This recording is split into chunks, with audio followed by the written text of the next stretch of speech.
1979, my former business partner, a guy named Doug Shepard, and I, he designed and the two of us built an all Class A mastering system, meaning that all of the electronics from the tape head to the cutter head are pure Class A, which means that the output transistors in the circuitry are biased full on all the time. I don't want to get too technical, but the idea is that you don't have switching distortion caused by the transistors, which, you can minimize that with Class AB, but if you read about Class A, Class AB, Class B, most people agree that Class A is the best. Now, it draws a lot of current, and so power amplifiers, it's expensive to operate them. So we have 300 watt Class A amplifiers that draw like 1600 watts at idle. So, you don't want to leave them running all day long, and but I think it gives us an edge, and I think that's why we have succeeded as well as we have in competing with other mastering operations. Everybody kind of has their own game, but that's been ours. And there have been significant upgrades to the system over the years, but that's the... What about the speakers? Speakers are my own design. It goes back to a system that I developed in the 80s on my own. Just out of frustration, I didn't like most of the studio monitors that I was hearing. I'd been working with Westlake speakers in Westlake rooms, and basically they rip your ears off. I mean, I can't stand to listen to those in a mastering situation. So I designed, years and years ago, this is mid-70s again, there was a speaker that came out that was made by Braun in Germany that used dome mid-range intubators. And I heard those in a hi-fi room, and I was just blown away because they just didn't have ear fatigue. You could crank them up loud and listen for long periods of time, and they just sounded wonderful. So I discovered Dyne Audio's drivers, which they were OEMing at the time before they started building their own systems and not selling their drivers. And I wasn't that thrilled with their mid-bass drivers and woofers, but their mid-ranges and tweeters I really love to this day. So I designed a system around the D54 2-inch mid-range and the D21. These are the AFs, as they call series. The D21 AF 3/4 inch high-frequency dome tweeter. And then I use JBL 12-inch drivers for the mid-bass, and I use JBL 18s for the subs. And so the system, literally covers 14 hertz to 30 kilohertz, pretty flat. And so it really allows me to hear what's on the tape. I can't imagine trying to master a record on NS10s or any, some of these speakers really don't go below 40 hertz very well, and there's a lot of information down there that people don't know what they're putting on the record or whatever. So I think that's very important. And, It sounds pretty good. Yeah. I think that at this time, Kevin, do you have anything that you want to say before I open the Q&A?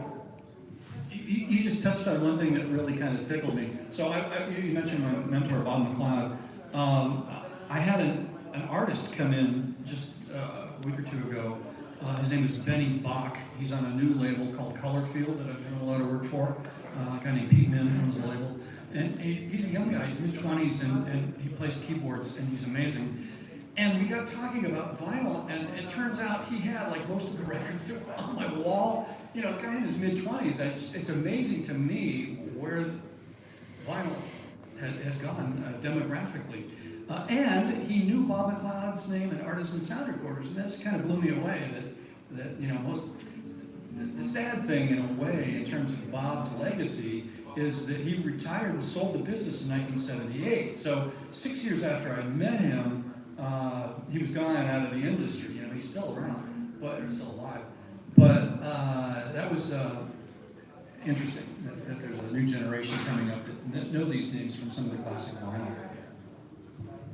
Yeah, and I think that I've been in a lot of conversations in record stores too, and your name comes up. Just especially with the Tomboy series. I mean, I think that has, in a small way, and I know that it's a niche world within the audio, to be able to know that. But you have, I think that you've made an awareness of the mastering process recently, and I can say that because other people have mentioned it to me. I feel it, obviously, but I I think that the term of mastering, the importance of it, is coming back in a different way, where there was a time, and these services are still out there, you know, as I'm a musician myself, and you can download an app and upload your song. Your song's mastered perfectly in 2 seconds, and you can re-download it, you know, and like those are very, people charge for those services. It's wild to me. But the art of mastering, and also the differences between mastering engineers and their sounds, and why you would work with, why you would work with Cohearent, or why would you work with Sterling, or why would you work with Masterdisc, and there's reasons for all of those choices. And so having the awareness towards bands and labels that are getting their records made with vinyl is making an awareness occur of the importance of every step of the process.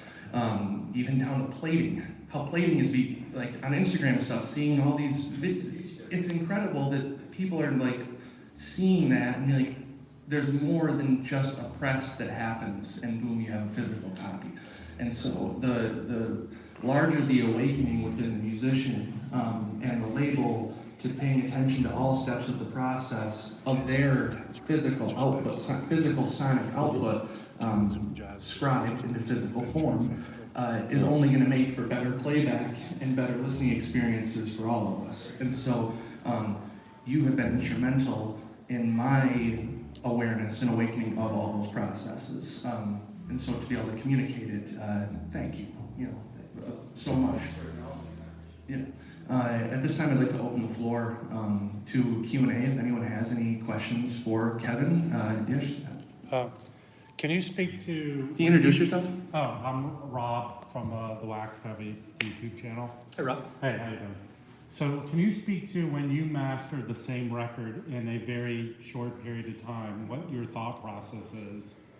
In terms of how do I treat it differently the second time? Yeah, or whatever, if there is any difference. Boy,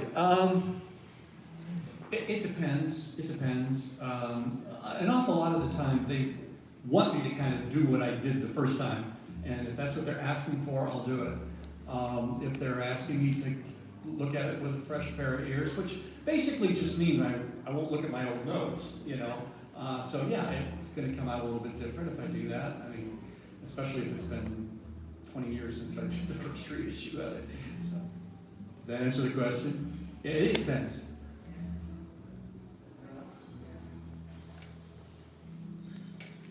Hi, I have a question. I'm Harris Fogel. I'm here with Copper Magazine and Mac Edition Radio. So, talking about the golden age of vinyl. Yes. Golden age of recording. Okay. Yeah. I'm curious, as an engineer, we have so many advances in our industry. We have digital processing. We have the ability to correct master tapes. We have, I would assume, better quality control for materials because of digital sensors and measurements. Is an album of today that you're creating at a major label, is it demonstrably better or lesser or the same as an album created with the best materials, back in, let's say, the mid-'60s or something? It depends on how you quantify better. I've heard some early recordings from even the 50s and the 60s, certainly from the early 60s, that are pretty hard to beat. They sound great. But yes, I think there has been great strides in technology of, I think disc cutting systems tend to be better than they were back in those days. So I think that in many cases the reissue beats the original, but that's a subjective thing. No two guys seem to agree on that always. So. Oh, I'm Mark with Audiophile USA Online Record Store. You were talking about referencing, and I know a big part of artists trying to get their sound from their work, and so that process of handing it off to you for mastering, what's I guess the suggestion or input to artists kind of trying to find that sound, like an artist that played it through car radio and that different things. That's a good question. That's a really good question. Normally, I don't interface with the artists anymore. I did in the 70s, but I don't anymore. Because, it's changed hands in terms of ownership 3 or 4 times since it was recorded. And the artists are rarely brought into the picture, but the few times that has happened, it's been pretty cool. But so normally the very first thing that I try to do is get an original copy or have them supply me with an original copy that so I at least understand what the original intent was when it was cut the first time. Because that's generally going to reflect, at least what the producer and engineer thought, not necessarily the artist. And generally I work, in the day I work with the engineers and producers more than the artist, and today it's a reissue producer normally that I'm working with. Occasionally I have a few labels who don't send somebody in when I cut, and they just say, do your thing, do it the way you think it should sound. So it varies a bit, but I like to always have some sort of a representation of what the original intent was when it was purchased. So that's your process. I'm sorry, I might have been a little bit vague there. I was kind of like referencing towards the artist, like a musician who's putting something out. Today? Yeah, and then before they hand it off to you to kind of get that, is there speakers in particular that, you were talking about your reference speakers, and NS10 something that I know a lot of people are kind of, at some point you hand it off, and so some people take consideration of that. Where is he? Right.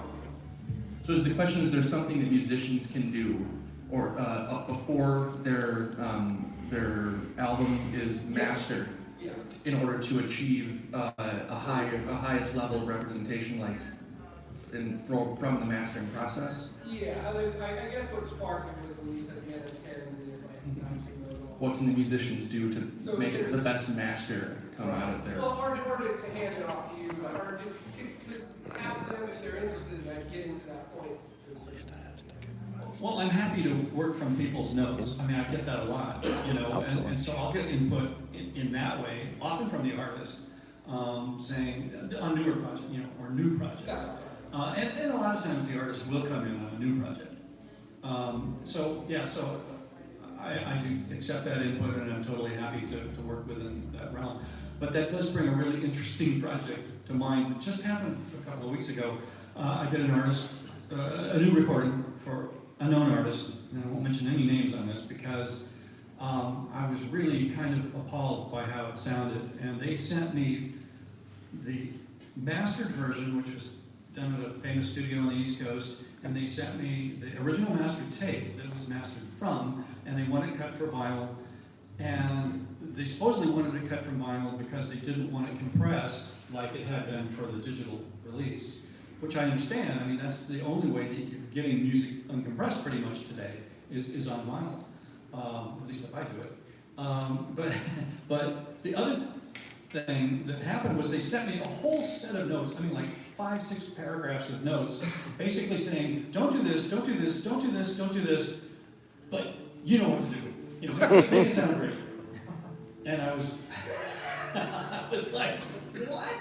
They told me everything to not do, which didn't leave me much room to do anything. And so after comparing the digital mastered version, which was compressed and everything, to the tape, I was really bewildered because I kind of didn't know where to go from there. And I finally just said, I'm going to do it the way I think it should sound. And much to my surprise, after all the notes, they loved it. Because I didn't really do what they asked me to do, but I just did. You can't second guess it. My name's Russ. I'm a dude who plays records. Hey, Ross. Tell me about how you use compression and EQ as a tool in your mastering process. I rarely use compression at all. And it's funny because I have a nice arsenal of compressors. And I believe in using them in multi-track recording for pop rock stuff. But I try to avoid them like the plague in mastering because everything is so compressed these days. I think it's nice to be able to hear something that isn't.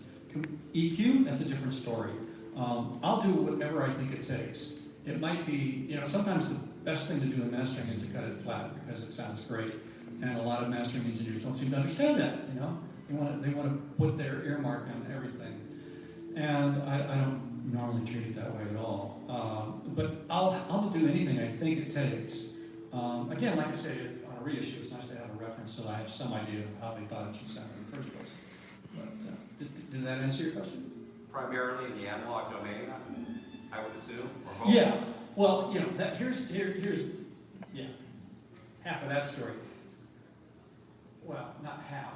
Most of what I'm doing now is back to analog again, which surprises the heck out of me because it's done a full circle.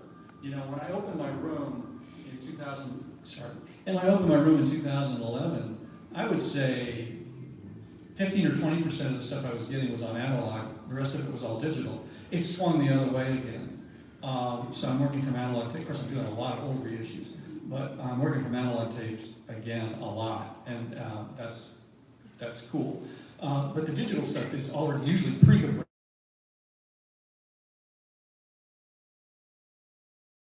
It's been pretty heavily compressed in the recording stage, so I can't uncompress it. But, does that answer? Okay. Yes, sir. Hi, Jamie Howard. I do. Nice to see you again. Good. Yes. I know you. got like 25 questions, but I'll try to see if I can limit it to a couple. You mentioned the Macintoshes. What are you using for feedback? I mean, you have... You mean feedback amplifiers? Yeah. They're my own design. They're your own Yeah, design. yeah. It's basically just 4 stages. You know, RIAA, the feedback amplifier, and the combined circuit. You know, and then there's a monitor side, feedback monitoring. Just pursuant to one of the earlier questions, I wanted to ask you something too. I've heard some reissues that are obviously wrapped with like audiophile cartridges and some of the newer stuff.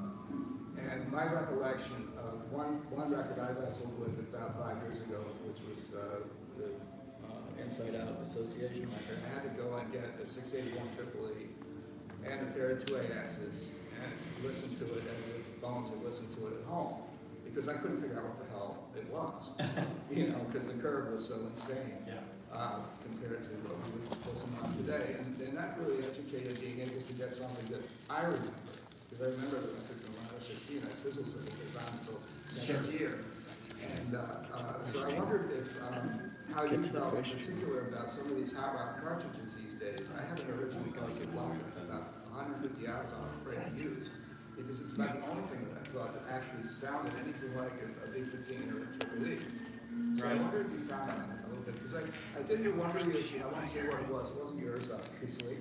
But it was like, wow, boy, they messed with the EQ, because everything that he actually took a shitload of original copying and the Pro Tools using a cartridge that I would never have thought would have been appropriate. And then stop with that. 3 people on.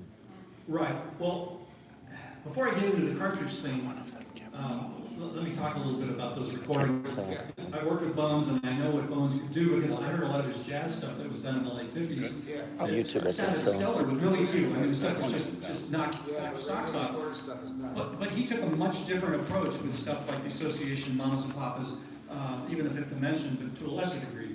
Right. But the stuff that was done in the mid-60s, that stuff was all EQ for radio. I mean, it's quite obvious, even when they were put on an album, not just the single mixes. Yeah. And I find myself having to kind of undo that a lot for modern, because that's not what you want to hear on a $50,000 stereo. The only way I could figure out the only way I could figure out was to listen to it as if it was 1965 at home.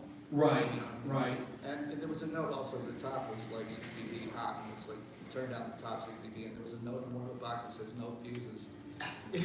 Yeah, no, that's real common on stuff from that era. Yeah. I don't want to single out Bones because he's one of my favorite engineers, but yeah, I know exactly what you mean. The association, especially that, and those Mamas and Papas, that stuff is really off the mid top end. The cartridge. Yeah, well, I mean, I reference with a V15 Type 5 because it's one of the flattest cartridges that you can find. I mean, you can ask Shane. I mean, when we compare the master tape to a to a good copy of the pressing, it usually tells us pretty much what was on there, and you can tell right away how much was done to the tape, and then we have to decide whether we're going to try to emulate that or take it in a little bit milder direction, shall we say. Cool. But I've heard some modern cartridges. One of my favorites, I'm sure it's old hat now to everybody, but you know, the Dynavector 17D was one of the first moving coils that I really, really like the sound of, and they're very flat and very accurate. You know, moving coils had this reputation 20 years ago of having a rising top end, and so many of them did. I walked past an EMT cartridge about 2 years ago, and that's growing up.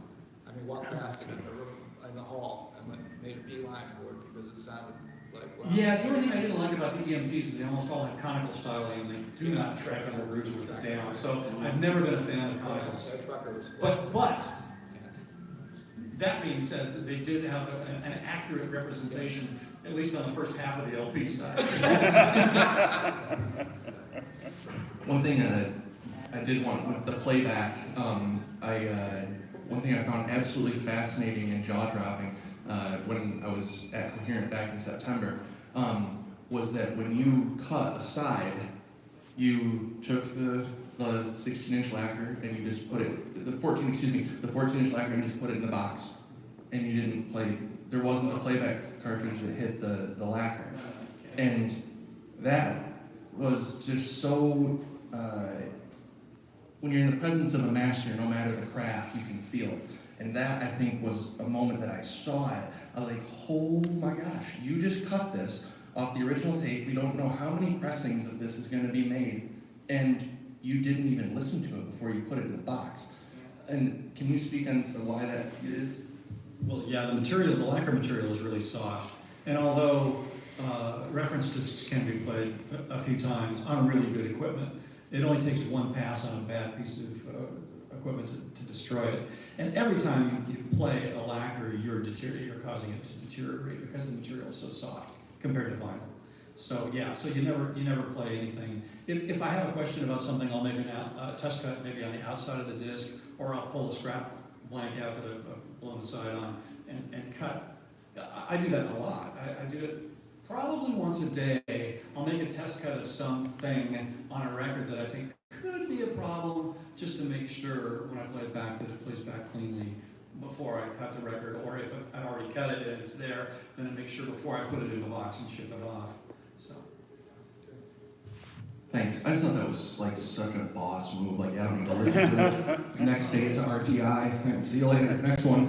I just thought that was so cool. Like, badass move. I don't know. But does anyone else have any other questions as we wrap? Other one. Sure, Brian. Brian Mitchell, acoustics.com. This is it's a relatively simple question, but what's the hard part about vinyl mastering or underappreciated? Well, the hard part actually has nothing to do, well, it has something to do, but not a lot to do with the sound. It's trying to fit alongside onto the disc, you know. In the day when, you know, sides were 16, 18 minutes, it was never a problem, but, you know, when you get into 22, 23, 24, 26-minute sides, it's a fight to get it on the vinyl, and you don't want to, you know, back in the day, it wasn't uncommon to filter stuff at 50 cycles, so to get more level on the record, you know, I never would do that today, because, you know, you're going to be listening to this on a really high-end system, and you expect to have some bass there. So, that's the hard part, is getting long sides on without making sonic compromises, I would say. My question is, how are you dealing with your celebrity status? And by the way, no, and it's a serious question, because it wasn't that long ago where nobody knew. And, I mean, if you were in the industry, you knew that somebody had mastered this. But when they made the decision to put Rudy's name, you know, right on every CD, that suddenly catapulted engineers and mastering engineers and producers in a very different light, you know. And look at the campaign that Apple did with the reissues of the Beatle catalog. They put interviews with the mastering engineers right out there, which I thought was a brilliant move. But I'm wondering, you know, did the suits now pay more attention to you? Has it affected the way that you're able to work in other engineers? Because now that you're, you know, there are people who just live and die by a Steven Wilson release, you know, and that was not a known thing 25 years ago. You're right. Good question. I don't. You have to ask my wife how I deal with it. She likes to kid me about, my head's too big to fit through the door now. I don't yeah, right. No, okay. This is all I will say to that. I'm very blessed to be doing what I'm doing, and I don't take it for granted. I appreciate the feedback that I get from people. I get a lot of emails, and I try to answer every email I get. And maybe I shouldn't say that. But I appreciate Kevin Gray people at appreciate Gmail. what I do. And you do something as long as I've been doing it, and if you're still in the business, you're probably pretty good at it. If you're still around and people are still going to you. So. Cool. I think we have time for about one more. The great Garth Powell. Go, Garth. Okay, so it's a comment and also, second part for a question. For mastering at a high level, one of the things that drives me crazy, so I'm also a musician when I'm not an engineer, and at the time I was a young kid going to Doug Sachs, and then later Bernie Grundle these days. But also on projects where there was just no money, either doing it myself or going to budget places. Unfortunately, was no choice. There seems to be this idea online, and particularly in the pro audio world, that the whole art is essentially about compression, limiting choices, equalization choices, leveling, and there's even plugins where it's just like master in a box. We figured it out, we got this down. And I think what people miss is that the very best of the best is resolution. First, you're going to get more off of that master file or like master tape than you ever knew was there. I guarantee you with Kevin or with Doug or Bernie, the best of the best, and to me it's because that custom electronics line that no one else in the world has, there is no reproducing it, and the stock pro audio stuff that's out there is not even close. How much, so my question is, how much do you push that? How much do people realize that that's part of, not whole, but part of what's going on? And it's a big part. I'll be honest. I think that people who love my work love the sound of my system as much as they love what I do to it. So I kind of put them together part and parcel. I don't try to differentiate what I bring to the record versus what my system brings to the record. Does that answer? Yeah, but also, you like all of them, you help design all that stuff. It's still you. That's